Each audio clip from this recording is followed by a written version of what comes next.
We're live. What is going on, everyone? It's Broadway Mike. Wicked Ollie.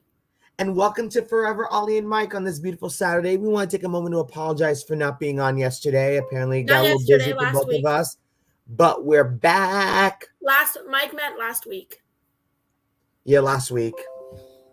Last week, things got crazy.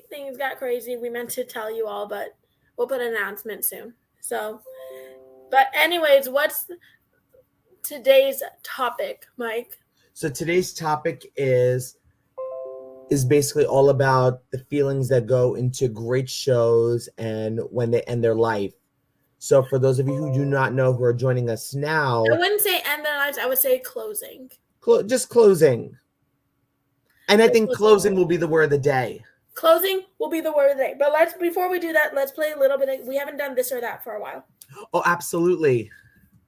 Okay, so any of you don't know, this or that is a little game that we like to play that I would answer for Mike and Mike would answer for me. It's kind of like getting to know each other. Okay, so to me, is it live? Do I prefer live or pre-recorded? Yours is time and place for both. It's most of the time it's live. Yeah. But only pre-recorded, to me it's like it's always about an emergency. Yes. Okay. Your turn. Waffles or French toast? Waffles.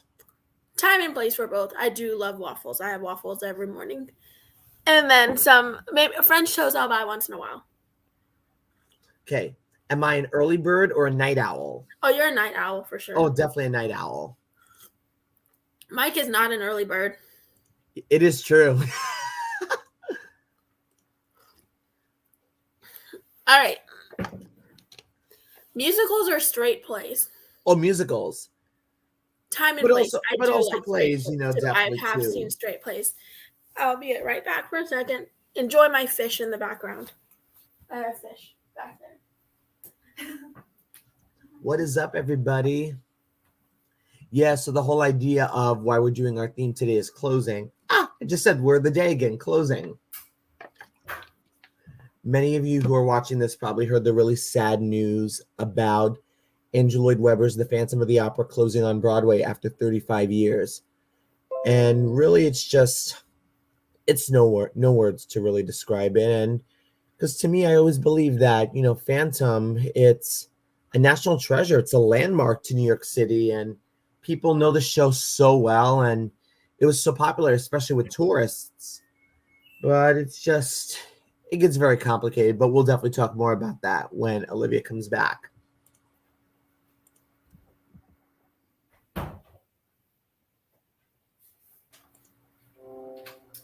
Alright, I'm back.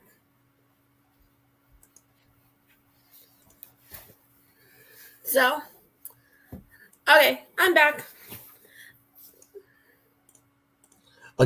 Okay, so it was your turn or it was my turn? Bubble tea or coffee? Time and place.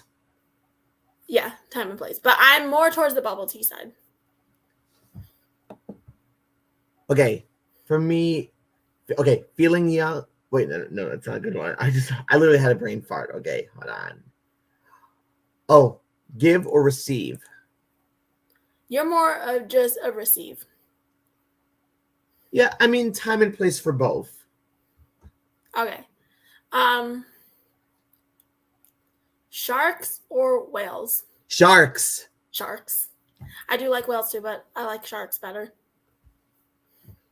Oh, it's a good. These are like really good ones. This before we get on to our topic. Yep. Let's see. Yeah, I'm just thinking of a good one. And Mike and I will do a quick Instagram live after our video. After this. Yep, exactly.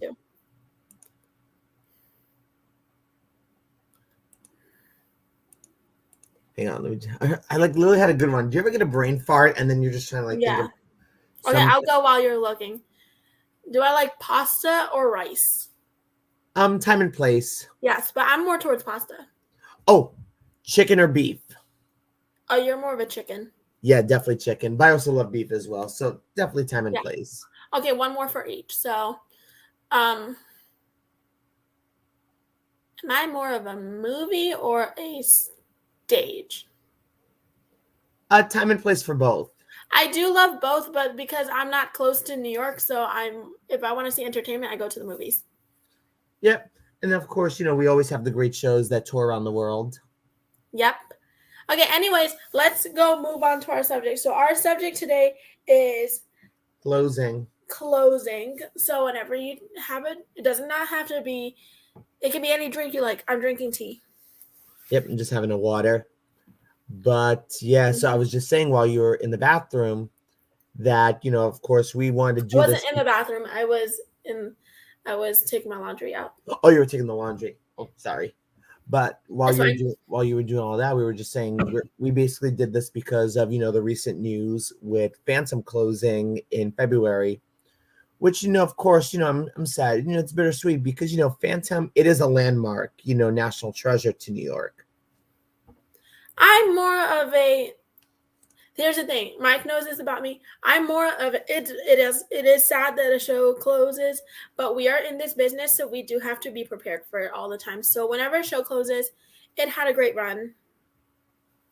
I don't mope around about it because it doesn't make sense to. We are part of this business. But I think the people that should be more affected is the people who are actually involved in the show.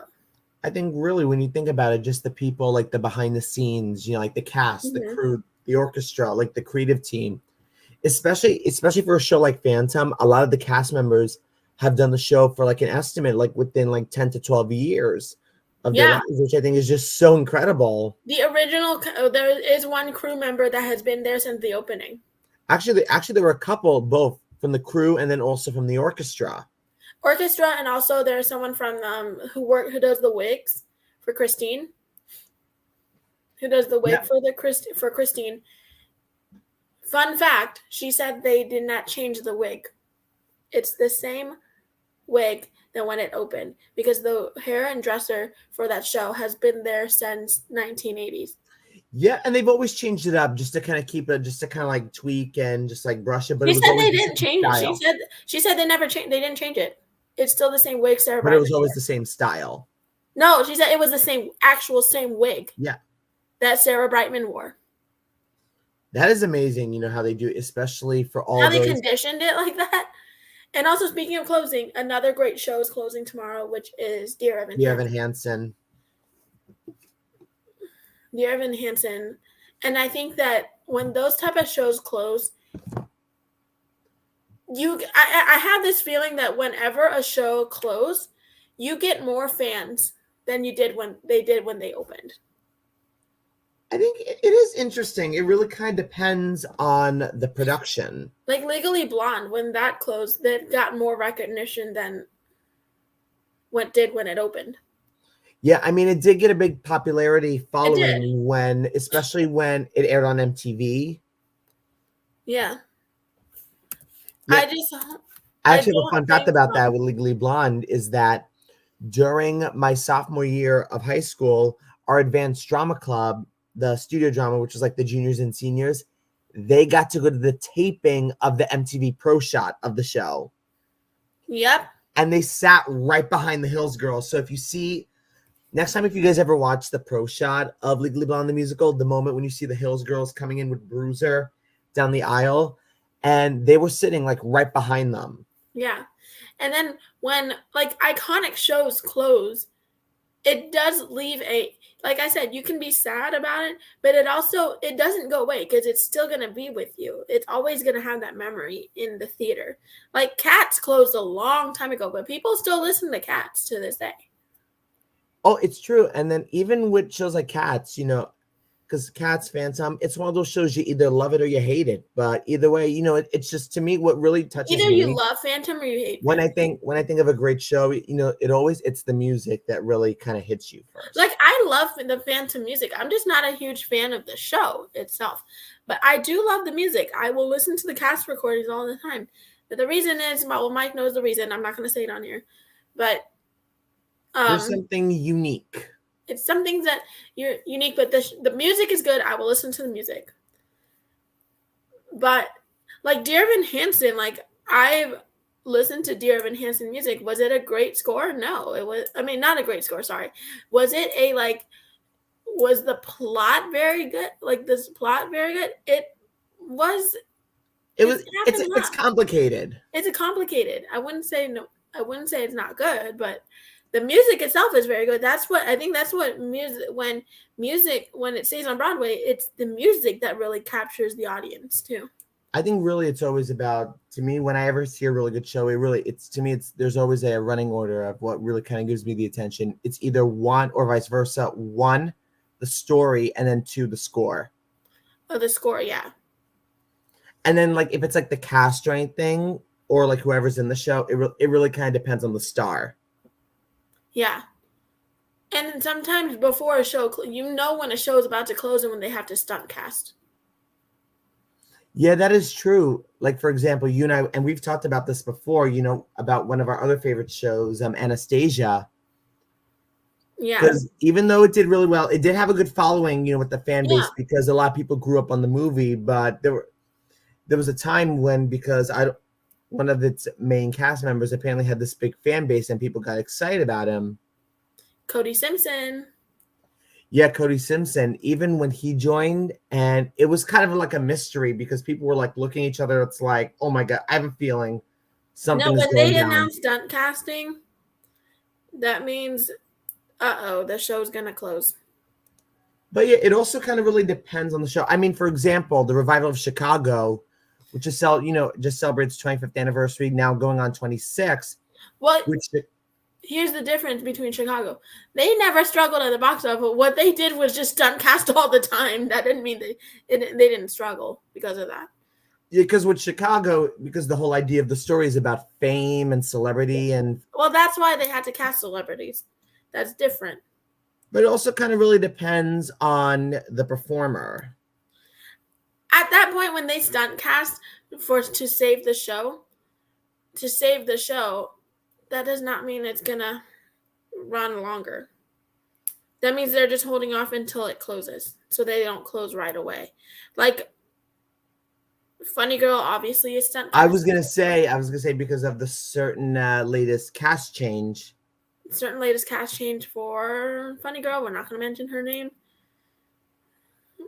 But stunt casting at that point, when they stunt cast for a show to save the show, it doesn't necessarily mean that they're going to cast them because they can sing. Some of them don't have experience on stage, but they need to fill seats.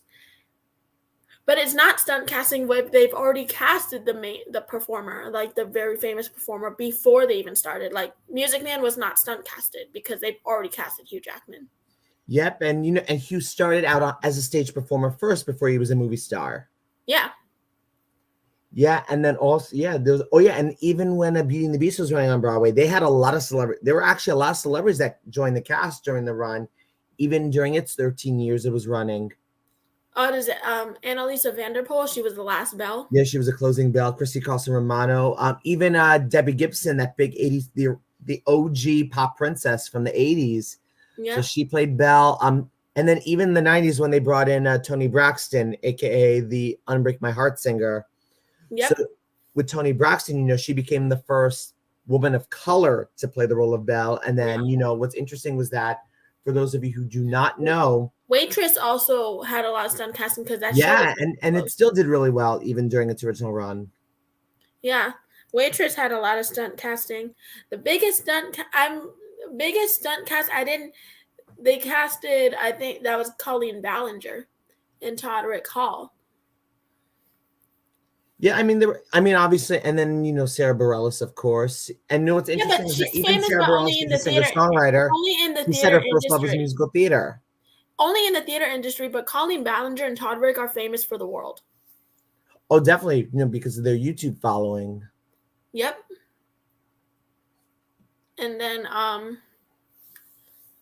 also, so that show closed. I think even Wicked did have a little bit of a celebrity casting, but apparently he was out of the spotlight for a while. When I first saw Wicked with Mama Eden going on for Adina's Elphaba, I actually got to see my Fiero was Joey McIntyre from New Kids on the Block. Okay, yeah, no, that's not stunt casting, Mike. Mike, that's not stunt casting. But, and also, because remember, he took a lot of time off, so. Mike, that's not stunt. That's not stunt But casting because at also that that time, doesn't Joey count. McIntyre was not the big hit at the time. It's when they are big hits at the moment and they need to go fill in scenes. Like during their prime. Yeah.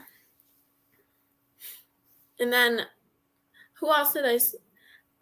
Zachary Levi in First Aid. Well, that when he wasn't a stunt cast, he was the original. That Yep, wasn't. he did do some of the early development. Yeah. And then sometimes stunt casting happens when they need to save a show. Yeah.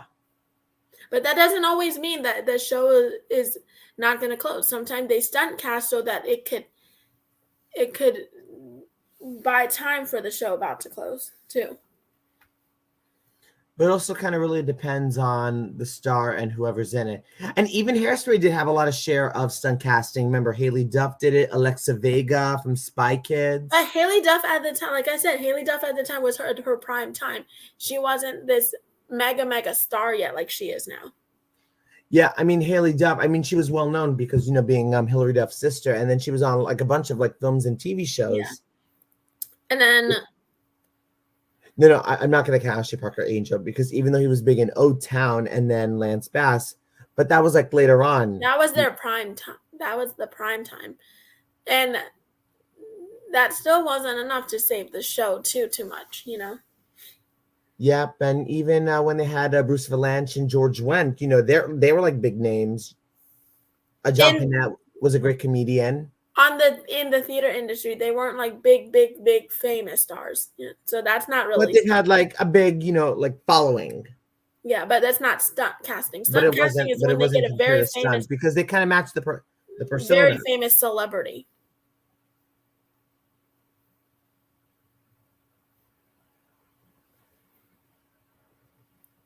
A very famous celebrity. But before we end our podcast, we do want to say that all the shows closing this weekend, we do wish them to break a leg. We send them so much love.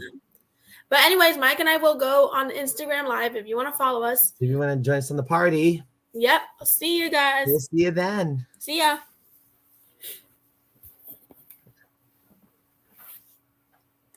Oh, hang on, let me just set up the live.